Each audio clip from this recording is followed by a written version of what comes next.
Buenas tardes, chicos, espero estén bien. Un saludo y desearles lo mejor para todo lo que nos queda.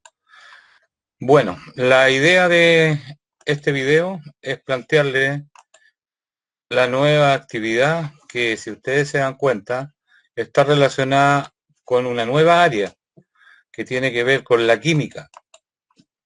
¿Ya? Si ustedes ven ahí, analizando la imagen, vamos a hablar ya de lo que significa la materia. Cuando hablamos de materia, estamos hablando de todo lo que nos rodea y que es inerte, ya sea en estado sólido, como un bloque de hielo, en estado líquido, como una bebida, o en estado gaseoso, como las nubes, ya el gas que ocupan en la cocina. ¿Ya? La química en sí es una área de la ciencia que estudia en todo lo que nos rodea y que es inerte y está compuesta por átomos, a diferencia de la biología, que estudia todos los seres vivos y su estructura mínima es la célula. ¿Ya? Cuando hablamos de lo que nos rodea, existe lo que son las propiedades. En el fondo, ¿qué características tiene?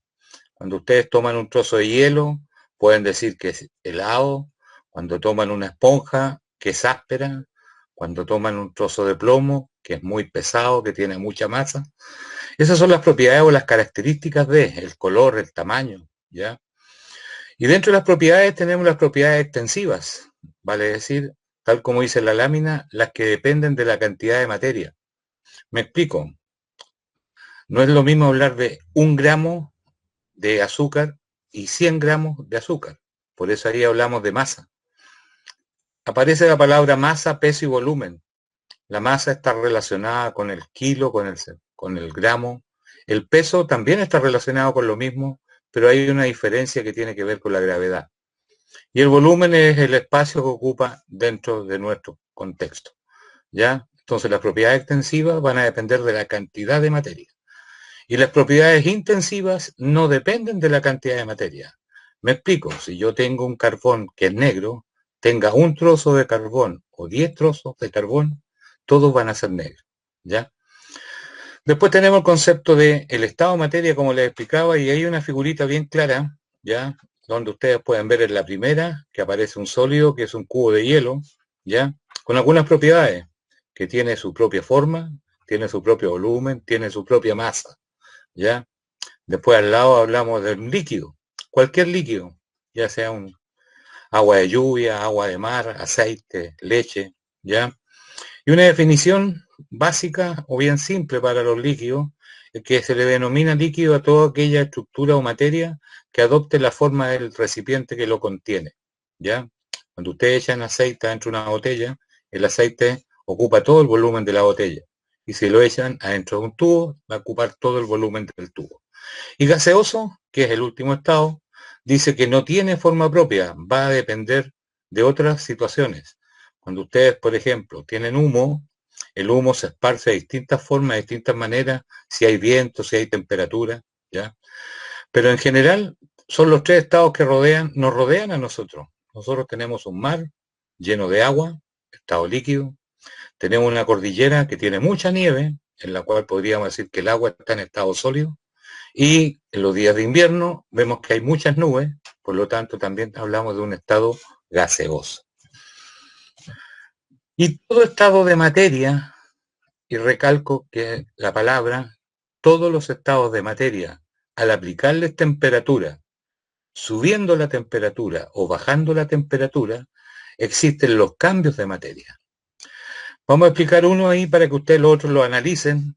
Cuando yo tengo un líquido y le aplico temperatura, o sea, empiezo a hervir el agua, ese líquido se empieza a evaporar. Hay una etapa de vaporización y el líquido pasa a estar en estado de gas.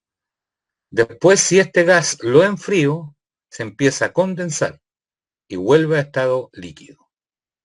De otra forma, para dejar explicar otro ejemplo, si yo tengo un trozo de hielo y lo dejo a la temperatura ambiente, acuérdense que el trozo de hielo normalmente está cercano a los 0 grados, y al estar en la temperatura ambiente, como un día como hoy, sobre 20 grados, se empieza a derretir, como dicen ustedes. Eso se llama fusión. Esa es la palabra correcta. Y ese líquido pasa a estar en estado líquido. Perdón, el sólido pasa a estar en estado líquido. Y así sucesivamente también pasa con un sólido a gas o de gas a sólido, de la forma que ustedes lo quieran ver. Después tenemos lo que se llama las formas de la materia. Dijimos que la materia es todo aquello que nos rodea y que es inerte y que más adelante vamos a ver que está hecha de átomos, que es la estructura mínima. Cuando hablamos de materia tenemos sustancias puras, como los elementos químicos y los compuestos químicos. Hablar de un elemento, algo muy conocido para todos, es el oxígeno, que está parte del aire, el nitrógeno, que se encuentra en el aire, el sodio, que está en el suelo, el cloro, que se encuentra en nuestra saliva, para formar un compuesto, ¿ya? Y dentro de los compuestos, como ustedes ven, tenemos muchos, hay miles de compuestos, hay compuestos orgánicos e inorgánicos. Principalmente vamos a hablar de los inorgánicos, como la sal de cocina, que se llama cloruro de sodio, uno muy conocido, el bicarbonato de sodio, ¿ya? También aparece el azúcar, que es un compuesto orgánico, y cuando hablemos de compuesto, es la forma de escribir, y se llama fórmula química, la unión de los elementos. Por otro lado tenemos la palabra mezcla, que es unir compuestos. Cuando hablamos de mezcla, un ejemplo muy claro. Yo tomo agua y le agrego sal. El agua tiene una fórmula química que es H2O y la sal tiene otra fórmula química que es NaCl. Al unir estas dos mezclas, estos dos compuestos, generamos una mezcla. Y así podemos hacer mezclas todos los días, como lo hacen ustedes al desayuno. Mezclar leche con azúcar, con chocolate, con Milo. En la tarde, a la hora del almuerzo, mezclan puré, mezclan aceite, mezclan sal, mezclan zapallo y hacen un rico plato de puré. Y así sucesivamente. Las cosas diarias de la vida están hechas de química. Y dentro de las mezclas hay dos tipos de mezclas, las homogéneas y heterogéneas. ¿Cómo se define la homogénea? La homogénea se define de una forma bien simple. Es cuando lo que ustedes mezclan solamente se ve una fase. Ejemplo, agua con azúcar. Llega un momento que ustedes no saben si está el azúcar o no está porque el azúcar se disolvió en el agua.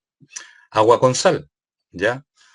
Cuando hacen puré, le echan leche, pero solamente ven al final un plato de puré, pero no saben si la marca de la leche, dónde está la leche, sino que está todo inverso en una sola observación. Ven solamente un plato.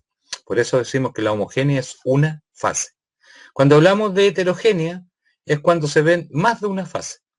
Y algo muy simple, mezclar agua y aceite.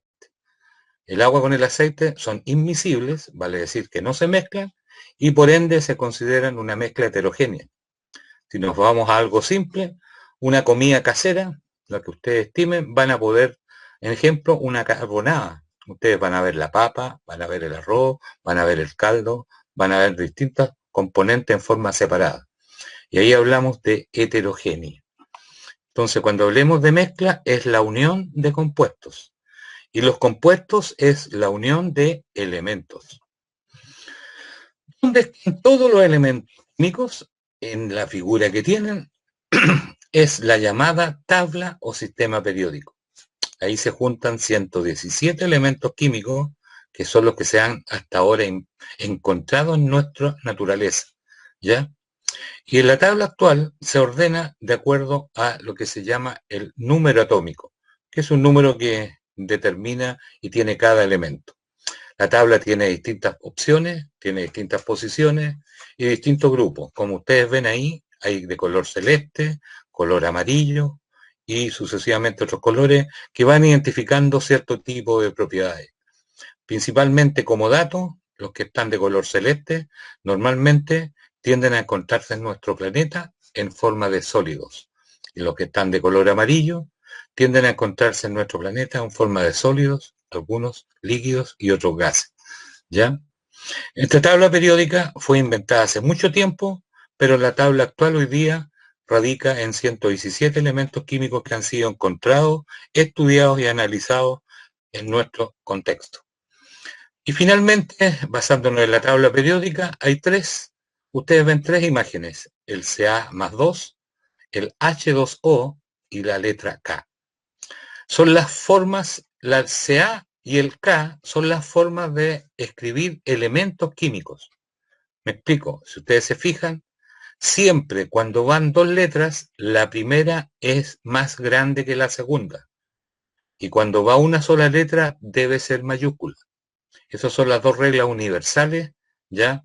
Porque antiguamente se decía que en el caso de la Ca, que es el calcio, que es el elemento importante para los huesos, se decía que la primera tenía que ser mayúscula. Pero después de estudios, de acuerdo a la IUPAC, que es la Unión Internacional de la Química, estableció que en todo el mundo se iba a escribir solamente de dos maneras. La letra, una sola letra, que es mayúscula. En nuestro caso tenemos la K, que es el potasio. Y cuando son dos letras, la primera tiene que ser más grande que la segunda. En este caso tenemos el Ca, que es el calcio, componente de los huesos. Y la unión de elementos, como decíamos en la lámina anterior, nos generan los compuestos químicos. Ahí tenemos la lámina celeste, donde simboliza la fórmula universal del agua, donde está el hidrógeno y el oxígeno. El hidrógeno es solamente una letra y el oxígeno es solamente una letra, ya que al unirse forman un compuesto. En el caso del número 2 significa la cantidad de veces que en esa fórmula va ese elemento. Y en el caso de la letra O, que cuando corresponde un 1 no se pone, indica también que va solamente una vez el oxígeno. Como se pueden dar cuenta, estamos entrando ya a estudiar la química, lo esencial. Importante entender que, o clasificar, que las cosas vivas corresponden a la biología, y en nuestra unidad, cuarta unidad, vamos a entrar a desglosar lo que significa la materia, sus cambios, que lo vivimos a diario, cuando se duchan, cuando ponen agua a hervir, cuando llueve. Cuando llueve, si ustedes se fijan, llueve, si hace mucho frío se forma escarcha, o sea, un sólido. Cuando hace calor empieza a evaporar y nos encontramos con las nubes. ¿Ya? Esa es la introducción leve, suave para lo que significa la química. Esperar que tengan una buena semana. Cualquier duda, no duden en llamar a WhatsApp o hacer las preguntas respectivas. Agradezco vuestro interés y vamos a terminar de...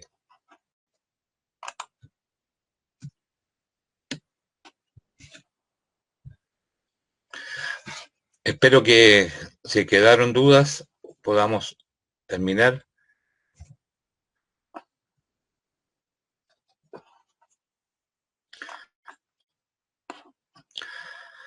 Como les decía, cualquier cosita, no duden en llamar a WhatsApp de acuerdo a los horarios. Recordarles que en las guías, cuando las envíen, vengan con su nombre completo y venga el curso. En el caso de los primeros, hay primero A y primero B.